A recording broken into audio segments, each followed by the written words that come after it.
tous, donc je suis Sarah Nouri, avocate au barreau de Paris. Je serai votre modératrice aujourd'hui sur cette conférence débat. Je remercie d'abord chaleureusement Monsieur le maire pour ses mots et bien sûr Monsieur le président de la FEMO pour son analyse qui résume effectivement le sujet d'aujourd'hui.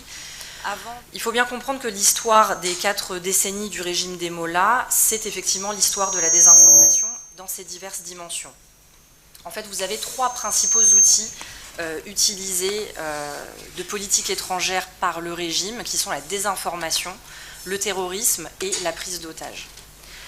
La désinformation ou la diffusion de fausses informations et son utilisation par des régimes totalitaires pour promouvoir des objectifs politiques, notamment contre leurs opposants, ce n'est pas quelque chose de nouveau. C'est quelque chose qui avait déjà été utilisé par l'Union soviétique dans le milieu des années 20, qui avait même consacré une partie de ses services de renseignement, et ça a été également utilisé par l'Allemagne nazie.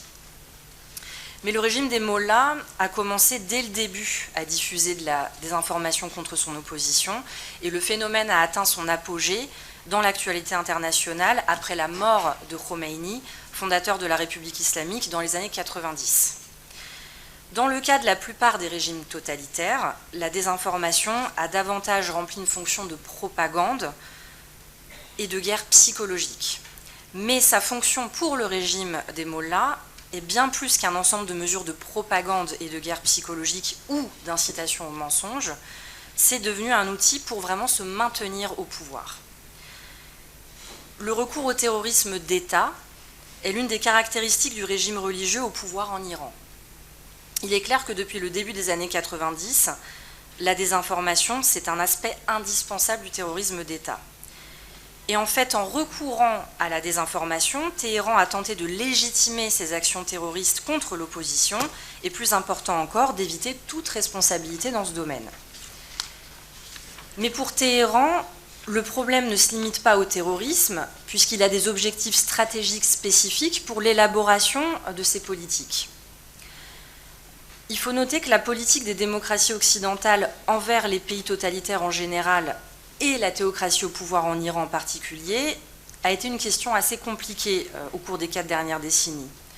Vous avez eu des débats houleux, qui ont d'ailleurs toujours lieu aujourd'hui, entre 2 camps, 2 vues opposées, celles qui veulent traiter fermement avec Téhéran et tenir le régime responsable de ses actions, et ceux qui cherchent à apprivoiser Téhéran avec une approche douce et des concessions.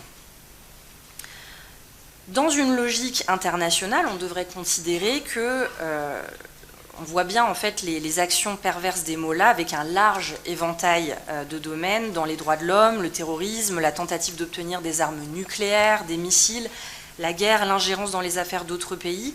Toutes ces actions perverses de ce régime ne peuvent pas être justifiées. Mais pour autant, sachant cela, Téhéran a réussi jusqu'ici à lancer une campagne de désinformation massive contre l'opposition et à empêcher la formation d'un pôle d'opposition solide qui serait justement là pour contrer le régime sur un plan international. Finalement, peu importe à quel point le régime décline, il se tourne toujours vers de plus gros mensonges et utilise ce vaste outil de désinformation. Ce qu'on constate finalement aujourd'hui avec le soulèvement qui a eu lieu en 2022, le régime est en réalité plus craintif que jamais et prêt à tout pour se sauver du danger. D'où l'utilisation de ce vaste outil de désinformation. Donc le but de cette conférence aujourd'hui, c'est d'examiner sous différents angles cette campagne de mensonges et de diabolisation contre l'opposition dans le but de se maintenir au pouvoir. Ceux qui ont travaillé sur ce régime pendant des années, donc les intervenants que vous avez aujourd'hui, vont vous montrer certains aspects du fonctionnement actuel de ce régime. Et j'en terminerai moi-même pour aborder un autre angle de la désinformation qui est par l'utilisation du système judiciaire iranien.